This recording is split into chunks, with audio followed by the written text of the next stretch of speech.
Why, hello everyone, it's Eric coming to you with another ESO hints and tricks video. This time we're going to get into scrying.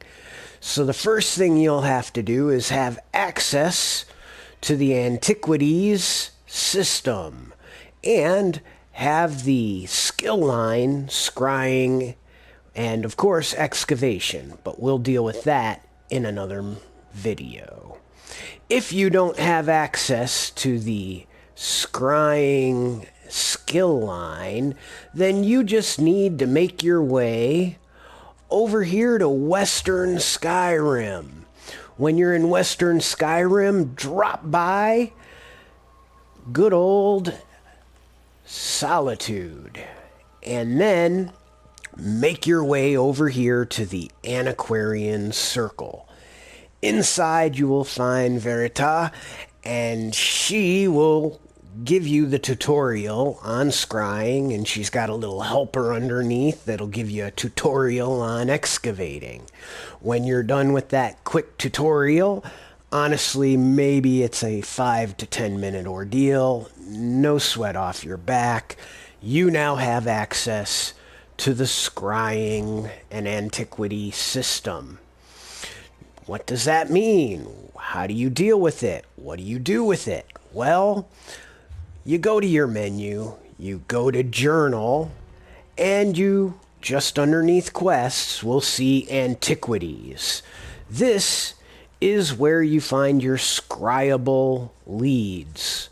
Now, leads, these first option is just for this zone. All active leads will show you all the active leads you've acquired. The leads, and obviously what I've done is I went to the current zone because I have a green, a blue, and a purple. And this works out just like armor, just like weapons. Green to blue to purple to the ever sought after gold, all is amounting to quality. Green leads tend to be easier and not very expensive or sought after. They're more common. Blue and purple are your midline antiquities that you could collect, and gold is the sought after premier primo stuff. It's the primo stuff. So they will also tell you things like when we're highlighting the Dwemer face markings, it says the lead expires in 24 days. When you get a lead, it has a 30-day counter that starts counting backwards. I don't understand it because it says difficulty advanced here, difficulty advanced there, difficulty advanced there for both green, blue, and purple. So what the developers were thinking, I don't know. Go Bethesda. Now, it also tells you the zone, Western Skyrim. And that's just in case you happen to be in all active leads. Why would you want to look at all active leads, you might ask? That's because you can go down and go, oh wait, what was that? The Serpent Shrine. It expires in a day and 12 hours. So I might want to go to Zone Oridon in order to get that lead taken care of before it removes itself from the list of available leads I have to scry. And that is where you find your leads and know where to go. We'll be back here just momentarily to get into the green, blue, and purple scrying. Alright, so we're back and we're specifically wanting to look at the scrying minigame. Now, first things I want to show you is I have removed all my passives. That's because I want to go through with you and discuss each of these passives and how they change the game ever so slightly to make your life easier. But before we do that, I wanted to get an opportunity to show you what scrying is like without them. So let's take a green real quick. And you get, first things underneath is the Arrowhead of Doom. That gem right underneath my cursor is your move counter. And up at top, you'll notice there's 3 gray circles and a turquoise diamond. That's your magic charge, 1, the turquoise diamond, and the 3 magic abilities, grayed out because no passives, no magic abilities yet. You get a base 8 moves to try to collect all of these foci, the focal points as I will refer to them. 1 there, 1 there, 1 there, there, there, and there. When it comes to green, they tend to be pretty nice to you. For example, look, I can collect a focal point right there. They tend to group the different icons together, and they're not so split up. But 1, 2, 3... Ooh, and your job is to collect them all and use these icons that are together in groups to make it to your focal points. Boy, this one's being a real jerk to me. I may not get 3 focal points. Notice as I'm collecting focal points, that counter down here, it's now at 3 moves left. And there we go. I only got 3 of the foci at this point. And now it's going to show us 4 different areas. The more foci or focal points you collect, the fewer dig sites you have to contend with. So that is why when it comes to antiques and this, you want to really get as many of those focal points as possible. When going to the blue, it's the same grid and it just is a little more broken up. And they might be a little nicer here or there, but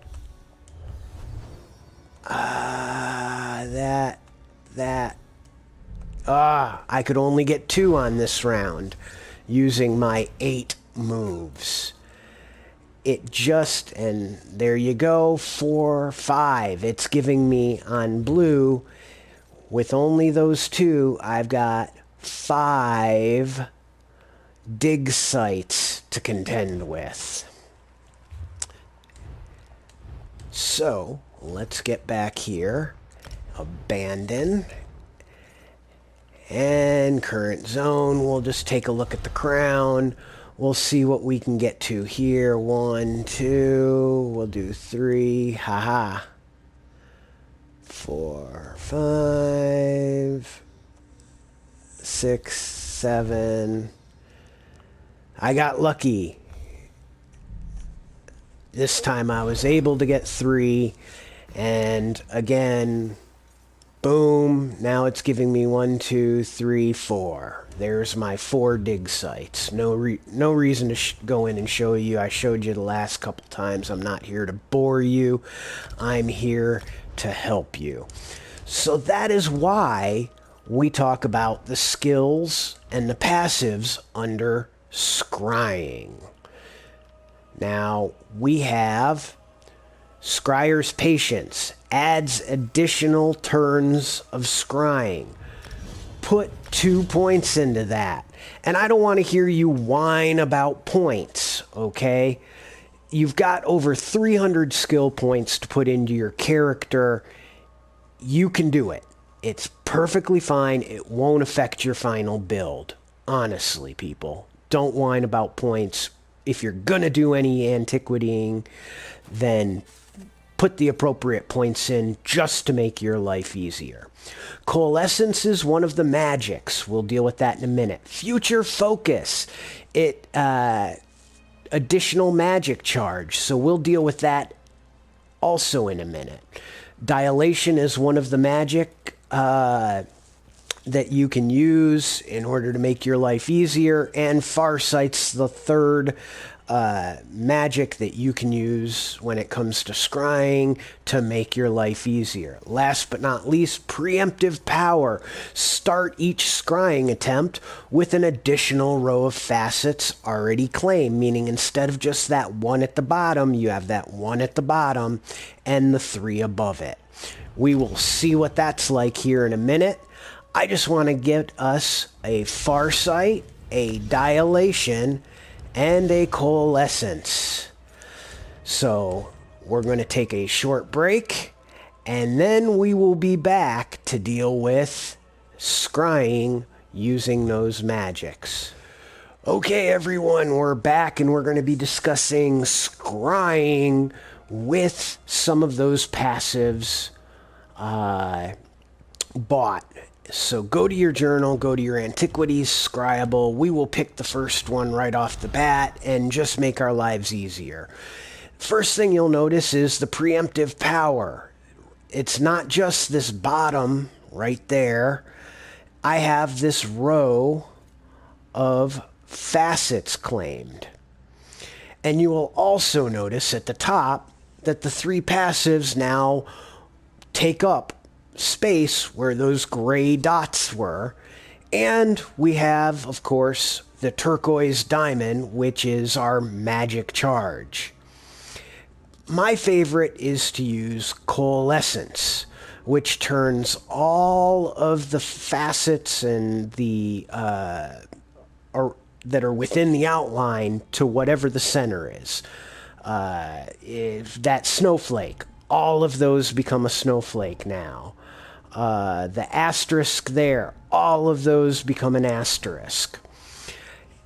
My thing would be to go ahead, use one of the passives off the bat. Again, my favorite being Coalescence. We're going to turn all of these into that. There you go. Now that you've used it, you'll notice that your turquoise diamond has disappeared, meaning the magic charge has been used. This is not a problem because as you claim different focal points, let's claim that one, you'll see a little bit of turquoise comes back. Every focal point that you claim gives you half a charge back.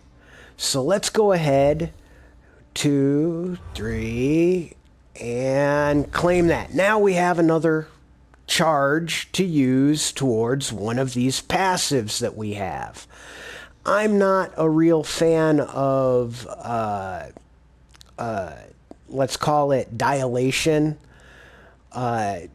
Dilation will claim any of the facets that have the same as the icon you've selected. For example, asterisk, all the asterisks and adjacent asterisks that are next to the area that you control. That's why you've got them on the right, the bottom, the middle, and the top.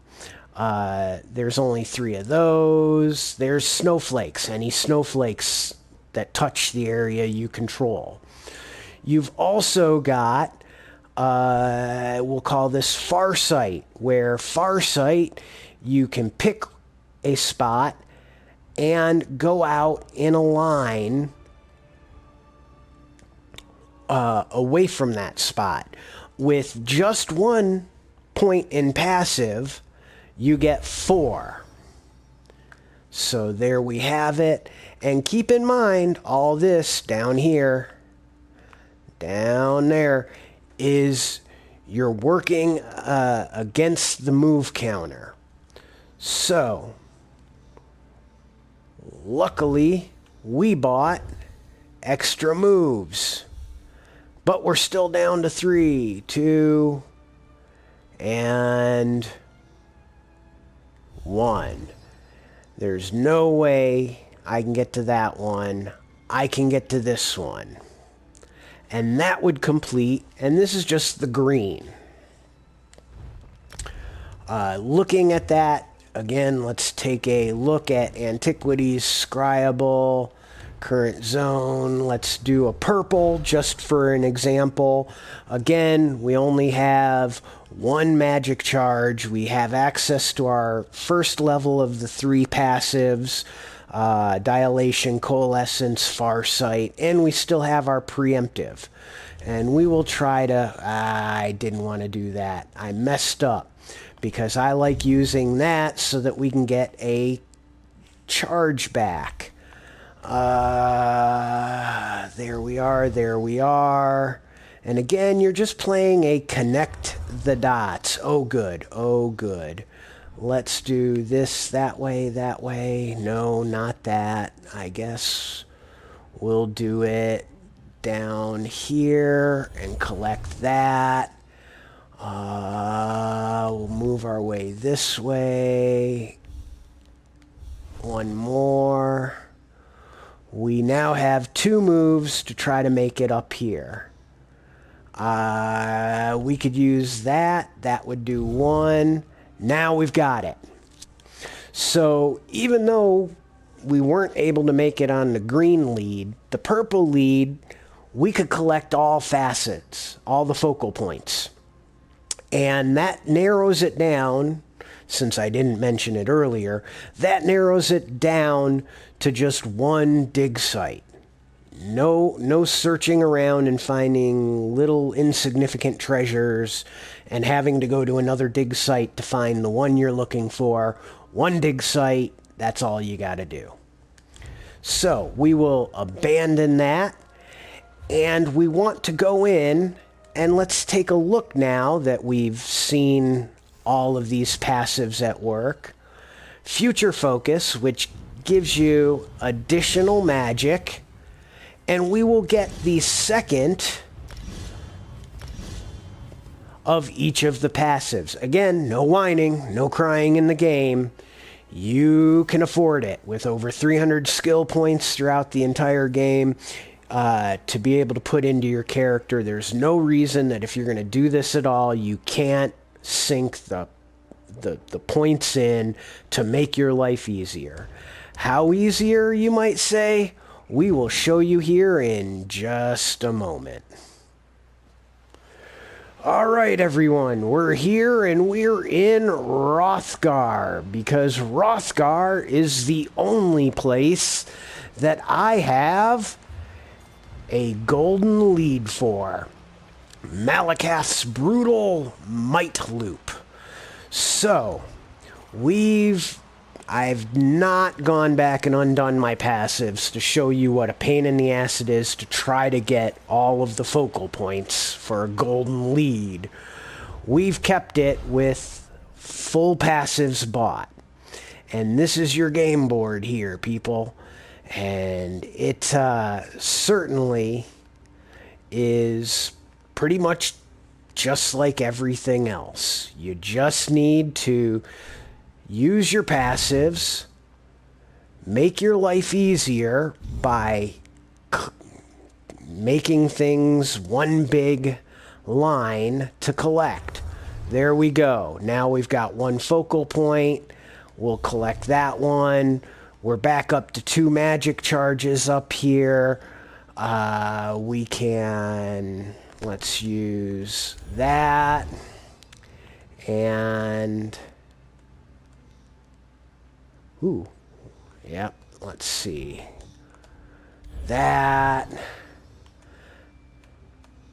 And... there we go. Golden lead, all taken care of, no problem. I had plenty of time left. And for that golden antiquity, we're down to just one dig site.